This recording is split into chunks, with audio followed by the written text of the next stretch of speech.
Бисмиллахир-рахманир-рахим. Бүгін сіздерге Құрандағы піл сүресі бар ғой, сол оқиға жайлы айтқым келіп отыр. ألم تر كيف فعل ربك بأصحاب الفيل ألم يجعل كيدهم في تضليل وأرسل عليهم طيرا أبابيل ترميهم بحجارة من سجيل فجعلهم كعصف مأكول. Абраха деген сол кезде Йеменнің билеушісі болады да, бар ойы қағбаны бұзу. Оның мақсаты өзінің шіркеуіне бүкіл адамдарды әкеліп елткісі келеді. Сөйтіп Меккеге дейін келіп әскерімен, қаншама көп әскерімен Мекке сыртына демала тұрады. Демалып жатқан кезде қол астындағы бір кісі Меккенің маңындағы жайылып жүрген бір топ түйені көреді да, айдап алып келеді ғой өздеріне қарай. Ол түйелер сол Меккенің басшысы Абдумутталиптің түйелері болып шығады. Сөйтіп Абраха өзінің бір адамын жібереді Абдумутталипке. Біз соғыссыз сендерге тиіспейміз, тек қағбаны бұзамыз да қайтамыз. Ерікті түрде есікті ашыңдар дейді. Ал егерде келіспесеңдер дейді, онда соғыс ашамыз дейді ғой. Ол сөздеріне қорықпастан Абдумутталип келген елшіге айтады екен: мені басшыңа апар, яғни Абраханың алдына апар дейді ғой. Абдумутталип бойы ұзын, келбетті, мысты, бір құрметке лайық кісі болады да. Абраха оны көреді да, билеуші ғой ол да, тағынан түсіп Абдумутталиптің қасына жайғасады. Не үшін келдіңіз деп сұрағанда, Абдумутталип айтады: менің түйелерімді қайтар деп.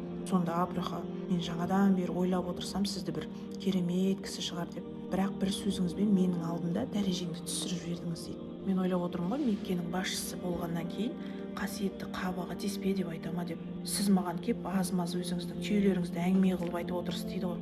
Сонда Абдумутталип айтады: түйелердің егесі мен, ал Қағбаның өз егесі бар. Мен түйелерімді қорғаймын, ал Қағбаны өз егесі қорғайды дейді ғой.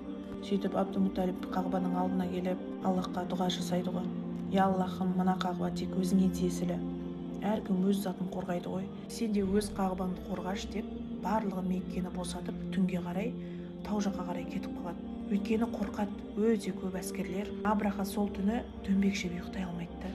Бұрын естіген ғой қасиетті Қағба туралы. Сөйтіп саудагерлерінен сұрайды екен: сендер Меккеге барғанда сауда жасағанда Қағбаны көрдіңдер ме? Иә, әрине. Айтыңдаршы, шіркеу әдемі әлде Қағба ма десе, әрине шіркеу деп айтады екен. Қағба деген ол төрт бұрышты қара тас, үстінде қара жамылғысы бар. Ондай болса неге адамдар барлығы сол жаққа бара береді дейді екен да, таңқалып. Бірақ іштей қорқыныш болғанымен ертеңмен әскерлерін тұрғызып Меккеге қарай бет алады. Көп тайпалардан көмек сұрап қояды. Жақын жердегі елден үлкен Махмуд деген пілді дайындатады да, соған пілді үйретеді ғой жаңа Қағбаны бұзу үшін. Сол пілді дайындаған адамның аты Мұнайс болады да, пілдің аты Махмуд. Сөйтіп Мұнайс оны қатты жақсылап тұрып дайындайды. Өте ашулы піл болады.